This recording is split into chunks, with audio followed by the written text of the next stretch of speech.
The night in Normandy was not silent. It was filled with the murmur of cold water gnawing at the banks, a steady current that seemed to whisper warnings to the men crouched beside their jeeps. The moon hung pale behind drifting smoke, its reflection breaking and reforming on the surface of a swollen river. The convoy had been moving for hours, headlights covered with tape, engines coughing through the mist. Then the lead jeep reached the edge, dipped its tires into the black current, and stalled. The next one tried the same. Sputter, choke, silence. The sound of water began to swallow the sound of engines. Mud clung to boots, to steel, to nerves. Corporal Raymond Harris, 24 years old, stood knee-deep beside the halted jeep, his breath fogging in the air. Around him, soldiers muttered, their voices tight with fear and exhaustion. The bridge had been destroyed hours earlier by retreating Germans. The only way forward was through the freezing river, and every second lost meant another platoon stranded, another supply run cut short. Harris looked down at the engine, then at his wristwatch. The ticking second hand gleamed under his flashlight. "Wait!" he shouted over the noise of the water. "Timing first!" The men stared at him like he had lost his mind, but Harris didn't look up. He adjusted the distributor cap, twisting the shaft by degrees, listening not to orders but to rhythm, the heartbeat of metal and water. His hand moved slow, deliberate, matching the pulse of the current against the sputter of the pistons. The engine coughed, then caught, then purred. The sound was different this time, smoother, synchronized, almost alive. He climbed back into the seat, nodded to the driver. "Steady throttle. Don't fight the river. Follow it." The jeep rolled forward, the tires slicing into the current. Water rose to the doors, then the hood. The exhaust hissed, but the engine kept breathing. Soldiers leaned forward, holding their breath as the vehicle reached the halfway mark. Then, with a single roar, it climbed the opposite bank, dripping and steaming in the moonlight. Silence, then a shout, then laughter, wild, relieved, disbelieving. The other drivers looked at each other, uncertain whether to call him a fool or a genius. Harris simply looked back at the river, watching the ripples close where the jeep had passed. He didn't smile. He just whispered, half to himself, "It's all in the beat." In that moment, somewhere between the rhythm of the engine and the rhythm of the water, a new kind of warcraft was born. One not written in manuals or orders, but in instinct. If you value stories like this, don't forget to like and subscribe. It helps preserve forgotten chapters of history. And tell us where you're watching from and what time it is there. History feels closer when we share the same moment across the world. The dawn came gray and wet. Normandy's fields still carried the stench of burned fuel and trampled grass. Along the riverbank, the same convoy waited again. 20 jeeps, supply-laden and restless. Overnight, new orders had arrived from headquarters. No vehicle is to attempt the crossing, await bridge construction. But the bridge was gone, and on the far bank, an isolated rifle company was running out of ammunition. The order might have been sensible on paper, but on the ground, it meant disaster. Corporal Harris read the telegram twice, then folded it into his pocket. He knew the men across the river. One of them had shared his last cigarette the week before. "We can't replace the bridge," he murmured, half to himself, "but we can change the rhythm." He knelt beside the nearest jeep, pried open the hood, and called for Sergeant Miles, the driver. "Listen," Harris said, "the water's colder this morning, denser. It's going to choke the exhaust sooner." He tapped a wrench against the timing mark. "If we hit full torque right as the water reaches here..." He drew a muddy finger along the valve line. "The back pressure will push it out instead of sucking it in." Miles frowned. "That's not regulation." "Neither is drowning a truck," Harris replied. He adjusted the distributor, advancing the spark by a fraction of a second. The idea was simple. Let the explosion happen just before the piston reached the top. That tiny change meant more torque at lower revolutions, enough to force exhaust through the water and keep the engine alive for a few more seconds. But seconds were all they needed. A lieutenant appeared, waving a clipboard. "Orders say no crossing until engineering clears it." Harris didn't argue. He just said quietly, "Sir, if we wait, men die without bullets." The lieutenant hesitated, then looked toward the far side, faint flashes of gunfire flickering like lightning in the morning fog. Finally, he stepped back. "You get one try, Corporal." The jeep rolled forward. The water slapped against the tires, then the fenders. The sound of the engine deepened, rough but steady. Every soldier along the bank leaned in, hands clenched, breaths held. Halfway through, the current surged, but the engine did not stall. The altered timing hit perfectly. The Jeep crawled out of the far bank, tires spinning, the cargo still dry. No one cheered, they only stared. Orders had been broken, but the law of physics had been rewritten. Harris stood by the river, soaked, trembling, watching the Jeep disappear into the fog. He whispered, "It's not disobedience when it keeps them alive." By nightfall, the entire convoy had crossed, one machine at a time, each heartbeat tuned against the current. By the third night, word had spread through the mud-soaked lines. Mechanics whispered about a timing trick that let Jeeps breathe underwater. No one understood how it worked, and no one could quite believe it, except the men who'd seen it. They called it the crazy trick. The name stuck. At the maintenance pit outside Carentan, soldiers crowded around Corporal Harris's Jeep like spectators at a boxing match. Someone laughed nervously. "This guy's crazy," a sergeant muttered, wiping rain from his face. "You can't fight water with a clock." Harris didn't answer. His hands moved with quiet precision, tightening a bolt, checking the distributor's alignment. The rain fell harder, drumming against the metal hood. Around them, the night smelled of oil, wet rope, and diesel, the perfume of wars backstage. At 0400 hours, under a tarp strung between two half-broken trucks, he decided to test it again. The river beside the depot was still swollen, brown with mud, littered with shrapnel and reeds. He motioned to Private Lang to get in. "You drive," he said. "Steady throttle. No heroics." Lang stared at the black water and shook his head. "You're insane." "Maybe," Harris said, but so was the man who first made a wheel.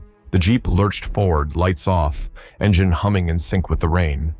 The moment the front tires touched the current, the motor dipped in pitch, but didn't die. Harris crouched by the bank, stopwatch in hand, counting the cycle between intake and exhaust. When the sound shifted, he adjusted a dial he'd mounted to the ignition coil. A makeshift timing regulator scavenged from a broken metronome found in a destroyed French farmhouse. Seconds later, the Jeep reached the far side, still running. Lang stuck his head out and yelled back through the rain, "It works!" The men on the bank erupted, laughter, disbelief, awe.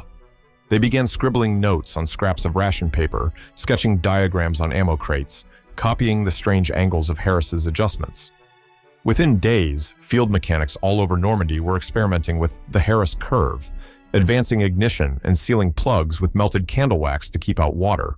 Commanders called it reckless improvisation, but the numbers told another story.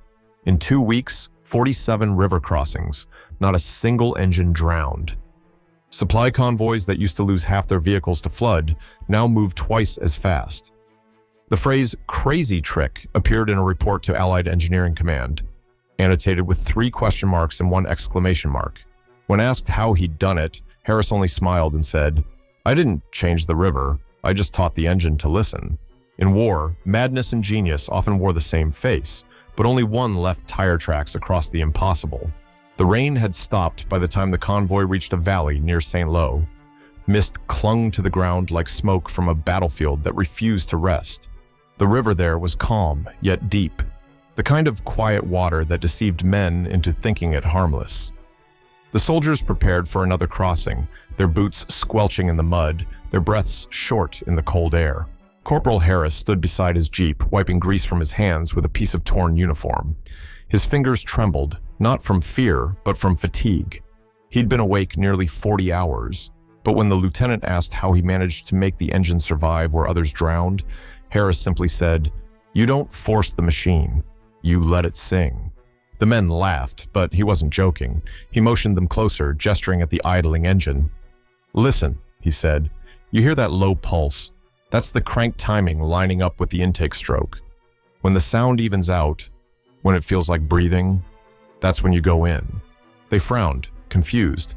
Harris smiled faintly. "You don't need a gauge for everything. Machines talk. You just have to stop barking long enough to hear them." The first Jeep in line revved, hesitated, then eased into the current. Harris closed his eyes, counting under his breath. 1, 2, 3. the same rhythm he'd memorized from the sound of the river. The motor stuttered, gasped, then caught again. The sound deepened, steady and confident. Soon, another jeep followed, and another. The convoy began to move as if in choreography, each engine blending with the murmur of water, each splash timed with a piston's beat. The soldiers stopped shouting instructions. They listened. The valley filled with a strange harmony, mechanical yet musical, the duet of man, machine, and nature. A war correspondent named Elliot Givens, who had been traveling with the convoy, later described it in his journal. "I saw something tonight that felt closer to prayer than combat. A dozen engines humming in tune with the river, guided not by command, but by trust." As the last jeep climbed the opposite bank, Harris leaned on his fender and looked out across the mist. The engines idled softly, their heat steaming into the dawn. He realized, perhaps for the first time, that what he'd created wasn't just a trick. It was a kind of language, a way of making metal understand water. When he shut down the motor, the silence that followed was almost melodic. The men didn't speak for a while. One of them finally said, "It's like they're breathing with us." Harris only nodded. "They are," he replied.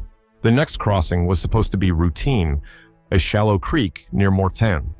But nature had other plans. A storm the night before turned it into a rushing artery of mud, logs, and cold water. The first two jeeps made it halfway, wheels spinning, water lapping against the hoods. Then came the sound every mechanic dreaded. A cough, a sputter, and silence. "Cut engines!" Harris shouted. His voice barely carried over the roar of the current. The men scrambled onto rocks, shivering, eyes fixed on the half-submerged jeep. The driver pounded the wheel in panic. The river rose inch by inch, swallowing the headlights until they flickered out. Harris didn't hesitate. He jumped into the water, the cold biting like electricity through his uniform. "Keep her in neutral," he yelled. Wading waist-deep, he pressed a hand to the hood, feeling through the vibration where the spark had died. His fingers found the distributor, the heart of the rhythm. One tiny slip, one breath too late, and the entire vehicle would be gone. He adjusted the timing, not by calculation this time, but by instinct. He felt the pulse through the metal, like a doctor listening for life in a dying patient. The engine coughed again.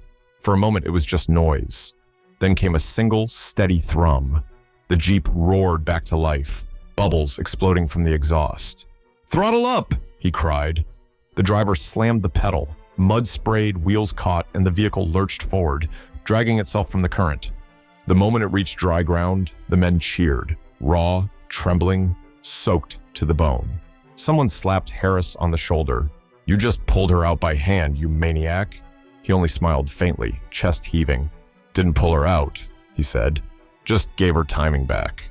The convoy gathered around the dripping Jeep, watching the water pour from its chassis. The air smelled of wet oil and burnt gasoline, but it felt holy, like the scent of survival. For the first time, Harris noticed something in their faces, not just respect, but belief. These weren't machines to them anymore. They were partners, creatures that could be coaxed, not commanded. Later, one soldier scribbled in his pocket diary, "Today I saw a man talk to an engine like it was a friend." And it listened. War teaches men to trust bullets, but on that riverbank, they learned to trust rhythm. So, tell me, if you were standing there, water to your chest, engine dying, would you have believed him? Would you have waited for rhythm or followed fear? Weeks later, the campaign reports began to circulate. They were dry, typed pages stamped confidential. But between the lines, a quiet miracle was recorded. Convoy 19, it read, crossed 12 rivers under hostile weather, 0 vehicle losses. Commanders read it twice, then passed it on with disbelief. No jeeps lost, not one. At a field headquarters near Roms, a colonel dropped the paper on his desk and leaned back. "Who led that run?" "Corporal Raymond Harris, sir. Field mechanic, improvised timing mod." The colonel raised an eyebrow. "Improvised?" "Yes, sir. Unauthorized adjustment to ignition timing. Apparently prevents flooding." There was a long pause. "He didn't just save soldiers," the colonel murmured. "He saved the plan." That night, Harris sat in the motor pool, writing a letter home on the back of a ration box. His hands were still stained with oil. "We made it through another river," he wrote. "Funny thing, I used to think I fixed machines. Now I think they fix me." He never mailed that letter. The war moved too fast for sentiment. In the weeks that followed, engineers from Detroit and Toledo began requesting field notes. They'd heard whispers of a timing curve used by frontline mechanics that doubled engine endurance in wet conditions. At the Ford Rouge plant, engineers replicated Harris's setup using a controlled water tank, adjusting ignition by fractions of a degree. The data stunned them. Torque stability increased by 18% at submersion thresholds once thought impossible. Back in France, Harris didn't care about the numbers.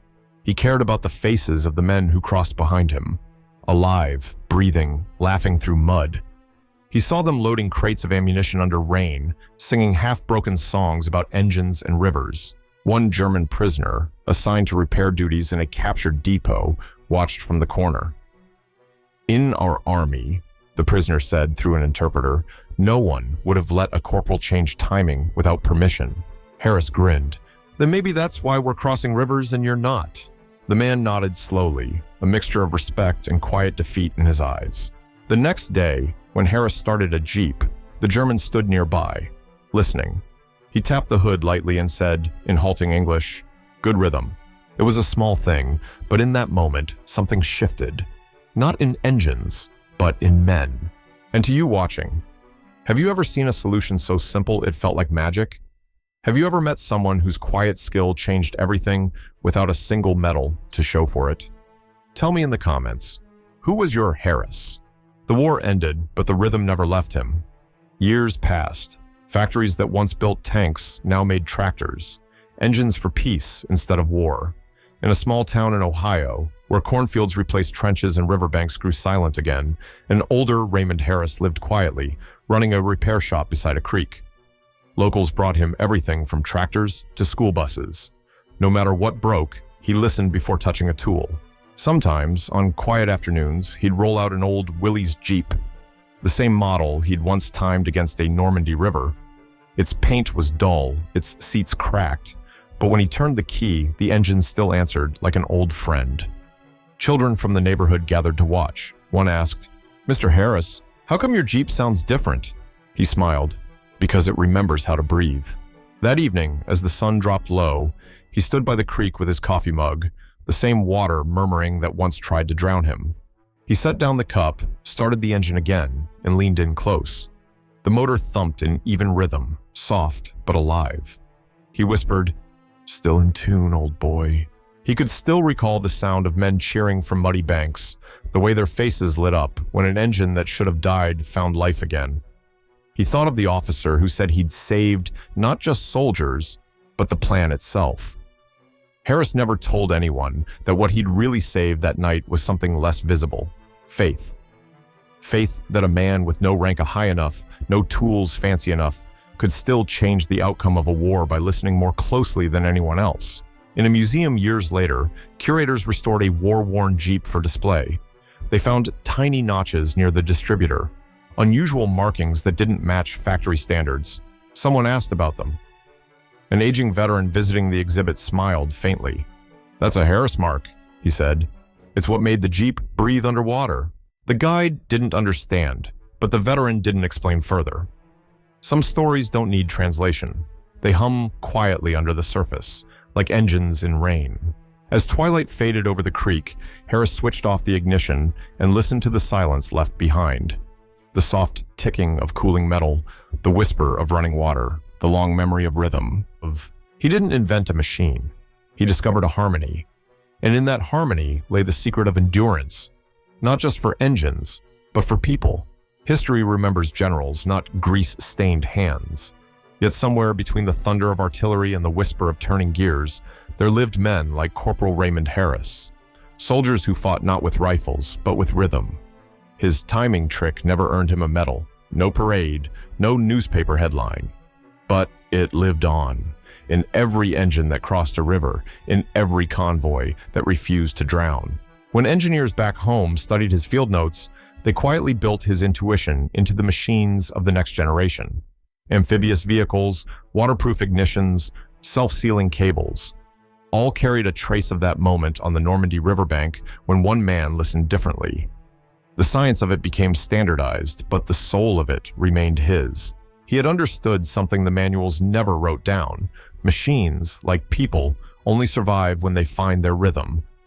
Timing, he believed, was not just about spark and piston. It was about patience, trust, and the courage to act one heartbeat before everyone else thinks you should. Decades later, veterans who had crossed those rivers together still recalled the strange calm that came over them as the engines sang in unison. One of them said, "For the first time, we didn't feel like we were fighting the world. We were moving with it." That was Harris's gift. Not a trick, but a translation. He had turned chaos into music, fear into focus, war into a kind of fragile harmony. And perhaps that is why his story still matters, because beneath every invention, every act of courage, lies the same invisible question. Will you listen long enough to find the right rhythm before the water rises? The old Jeep, somewhere in a museum or a forgotten barn, might still hold the echo of that timing, a faint beat inside rusted steel, the memory of a river crossed by belief.